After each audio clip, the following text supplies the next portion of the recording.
What's up, everybody? Welcome to Watch Dan Reviews. Today I'll be taking a look at the Seiko SARB035 and the Rolex Datejust 16014. Before I get started, let's take a look at the wrist. It just felt like a Dorenzo kind of night. I reviewed this watch recently and it's just really cool. Per the comments in my video, I popped one extra link on this watch and actually it fits a lot better now. It was a little bit snug and I just couldn't find a good fit, but with this one extra link it's a little bit loose, but it's doable. It's good, and being a super comfortable watch, I don't mind it moving around a little bit. So yeah, look at that, pie dish dial. I just think that's really nifty. All right, guys, well, let's have a look at the watches that we're here for today. This is actually kind of a good comparison, really. The SARB is a 38mm watch. The Rolex is a 36mm watch. But if you put them side by side, you'll notice that they're really not too different dimensionally. The bezel on the Rolex is a little bigger, which makes the dial look a little bit smaller. But come on, guys, I mean, that's pretty darn close, huh? 36 and 38. That's what makes me think the Datejust wears a little bit bigger than its actual size. The lug to lug is also very comparable on these watches. I'm gonna put them side by side like this so you can really see. I mean, look at that. And the Rolex might even be a little longer from lug to lug, huh? That's just another reason it wears bigger. They both have a date feature. They're both hand winding, hacking, automatics, and just let me try to get real close with those dials so you can kind of see. Well, the Seiko is sort of almost a mother of pearl kind of dial. The Rolex is like a champagne sunburst look, and they're both excellent looking dials. I really love both these watches a lot. They're kind of kick-ass, let's be honest. You have an applied Seiko logo on the top of the SARB, which picks up the light nicely. You can see it right there. And you have an applied 5-pointed crown on the top of the Datejust. Now the hands, the indices, the crown, and the bezel on the Datejust are all made out of white gold, whereas the Seiko's all stainless steel. The rest of the Rolex is stainless steel. How about a little down the barrel comparison of these guys? Now you can see the Datejust is like a little bit of a bubble, kind of like a pillowcase or something. Whereas the Seiko is multifaceted. I'm just going to set the Rolex down real quick. We can have a little closer look at this SARB because this case is awesome. Yes, it is a little scratched up. It has been worn a lot. And I think it looks great. So you can see the way the case steps in from the mid case down. It steps inward and then it steps inward above the mid case, and then it actually has this really cool beveling up here at the top, and it's just, you can tell they put a little extra time and effort into that case, and it looks really nice. Obviously it's not very polished anymore, but I also love the way the bezel steps in below the mid section as well.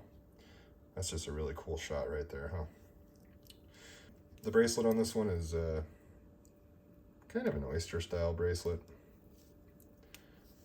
While it's not a very high-tech bracelet, as it were, it is quite comfortable. I'm not sure it's quite as comfortable as the Jubilee on the Rolex here.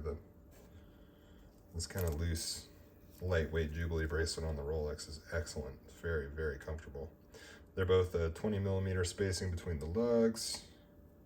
And check this out. These crowns, they're very similar, aren't they? They have basically the same knurling on them. While the one on the SARB is a little bit bigger, the one on the Rolex is a little wider, but the knurling is very similar, isn't it? They're both signed with their respective companies. I really like that Seiko signed the crown on the SARB. They stopped doing that on a lot of their watches in this price point, and that kind of bums me out.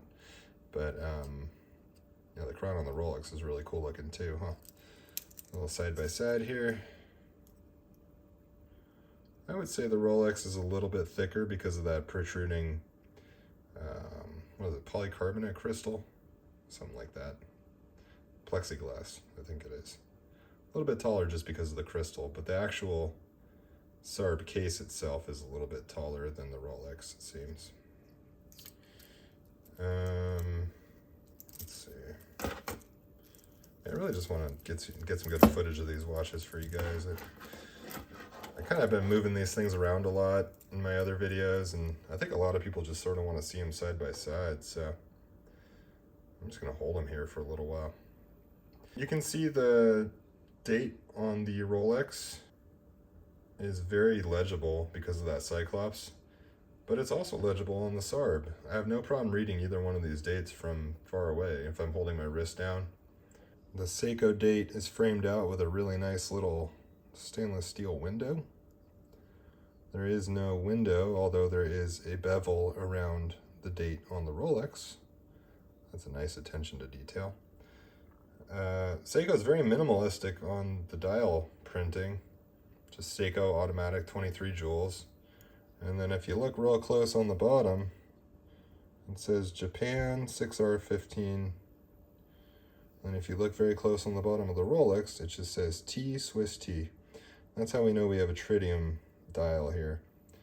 It's kind of funny though, if I'm laying in bed for a couple hours and it's pitch black, I can still kind of read the time on the Rolex. You know, for a 38-year-old watch, which this is in 1984, for the tritium to last that long, that's pretty cool. And it's very, very dim, but it is almost legible after a long period of time in the dark. So good on them, huh? Pretty cool. I actually wonder if these bracelets are interchangeable. I'm not going to try, but that'd be kind of cool, huh? Set the Rolex down real quick. We have a very nice see-through case back on the Seiko, where you can view that 6R15. And there's no such thing on the Rolex.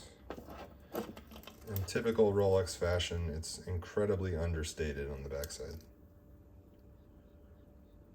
There's nothing.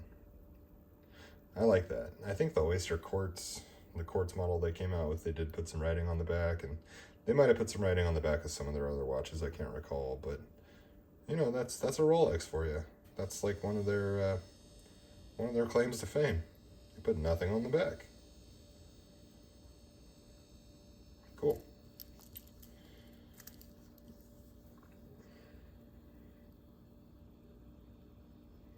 Take a look at that sunburst. It's a mesmerizing dial on this thing, it really is. The only thing that kind of sucks is that crystal picks up scratches so easily. It's easy to scratch, but it's also easy to buff out. So when it gets dinged up too much, I buff it out and it looks a heck of a lot better. It's always a give-take, right? Well, that one's incredibly difficult, or very easy to scratch. This one's incredibly difficult to scratch. Somehow I did manage to, though, when I was building outdoor kitchens. And I'll see if I can't pick that up on the camera. I may not be able to. There's no scratches in this crystal, but there is a very, very small chip where I dinged it when I was, I don't even know, probably using a hammer or something. And it got the tiniest little chip, and I was trying to buff it out, and there was no chance. Sapphire is so hard, there's really nothing that can buff it out, so I may down the line have to replace this crystal on here, but you know, for now, whatever, I don't care, it doesn't bug me. Bracelet. Pins and collars.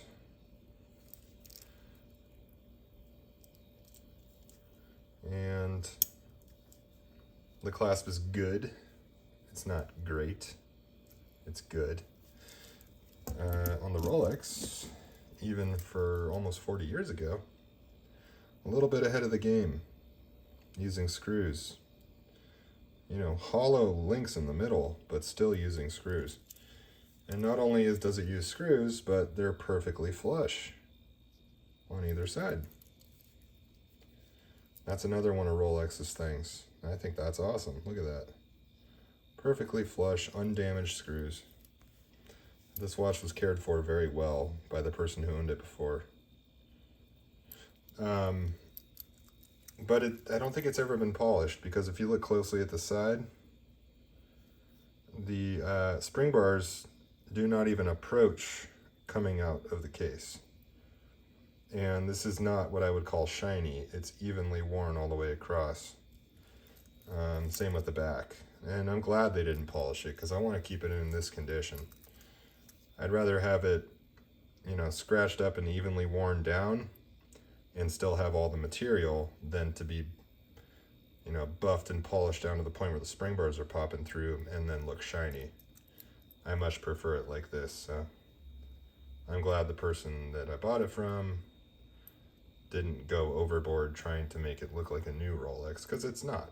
It's a used old Rolex, but it still runs like a champ.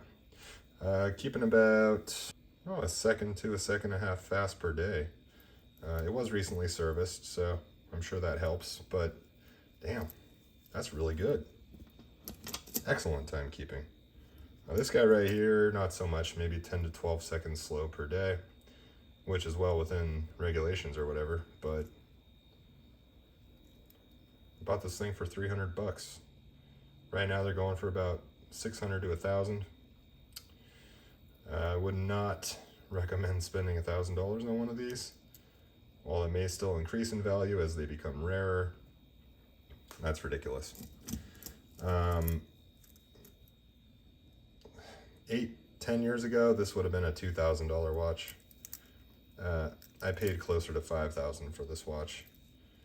Good thing is, if I ever sell it, I should be able to get close to $5,000. Probably not more than that, but close. I really like the swing arm, even though it's just stamped stainless. It's also nice and evenly worn like the rest of the watch. And it closes real nice. Just a friction fit. But it's secure. It's not going anywhere. It's not difficult to open. But it's not the type of watch I'm gonna wear out and I'm like riding my bike or something, you know. It's a watch I just sort of wear around as I go, and I'm not going to do work in this thing. I want to keep it in good shape. So, I would show you loom shots, but there's really no point, right? You know, you could see loom shots of the Seiko in one of my other videos, but I'll just kind of hold them up so you guys can take another look here.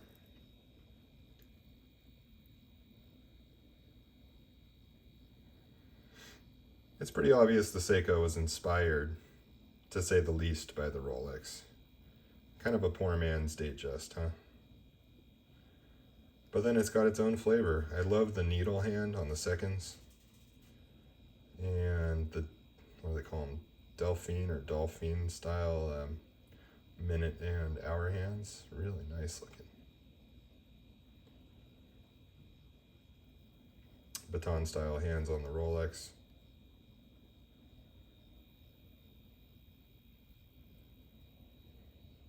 Excellent. Okay guys, well, that's all I got for you tonight. I appreciate you watching. If you have any questions or anything, feel free to leave them down below. Otherwise, I'll see you on the next one. Everybody have a good night. Bye now. Just to touch on a couple of these points, movement-wise, the Rolex got a 12, the Seiko got a 6. The Rolex movement is quite old. It's been in this watch for 38 years. Still runs like a champ. The Seiko movement is not particularly old. It has proven to be a good workhorse movement, but accuracy-wise, it's lacking compared to the Rolex. For value, the Seiko gets a 13 out of 15, and the Rolex gets a 10 out of 15. While the Rolex can be resold for very close, if not more, than it was purchased for, the Seiko, when it was new, was like under $200. And for what you get for that money, that's just... It's at that time was one of the ultimate value propositions. Even at $300, it's still an excellent value for what you're getting. Performance-wise, the Rolex gets a 13 out of 15, and the Seiko gets an 8 out of 15. That has to do with accuracy of the movement. And the Rolex has a really quick date change at the end of the night. A little nitpicky thing, I know, but hey, you know, we're watch people. Those kinds of things make a difference. Comfort, the Rolex gets a 10, Seiko gets an 8. The Rolex is extremely comfortable. The Seiko is very comfortable. Quality-wise, the Rolex is going to get an 8, and the Seiko is going to get an 8. They're pretty similar in terms of quality. They're both very well-made watches with a lot of attention to detail. For style, the Rolex gets a 9, Seiko gets an 8. They're both very stylish. They can both be worn in pretty much any scenario. But I just think that Rolex has that timeless look. That you see one from 40 years ago, you see one from 50 years ago, and you see one from 10 days ago, and you know it's the same watch. It's a Datejust. For legibility, the Seiko beats out the Rolex, gets an 8. The Rolex gets a 7. The Rolex is very legible. It's easy to read in most scenarios, but the Seiko it's just a little bit easier to read. It's got bigger hands, bigger indices. The indices shine better, so it's more legible for sure. For durability, this was a tough one. I gave the Rolex an 8 just because it's 38 years old and it's keeping such excellent time still. I just think it's a very durable watch. Obviously, it's held up well over the years, so you see them on the market all the time. Will the Seiko hold up 38 years from now? I don't know. Hopefully it does, and hopefully I still own it then. For lume, the Rolex gets a 0. I should have given it a 1, but it gets a 0. It's just impossible to read in most scenarios. Like I said earlier, at 3 in the morning, if I glance at my watch, I have a chance of maybe knowing what time it is, but there's really nothing left to that glow. So the Seiko gets a 3 out of 5. The lume is great for what they give you. They're small plots on the indices, but it's still there and it's still legible. So for a Dan score, the Rolex gets a 77 out of 100. The Seiko gets a 69 out of 100. And they both get a heritage bonus of 14 points because they're both very old companies that have changed the game and been around a very long time. So again, 91 out of 115 and 83 out of 115. Thanks for watching, guys.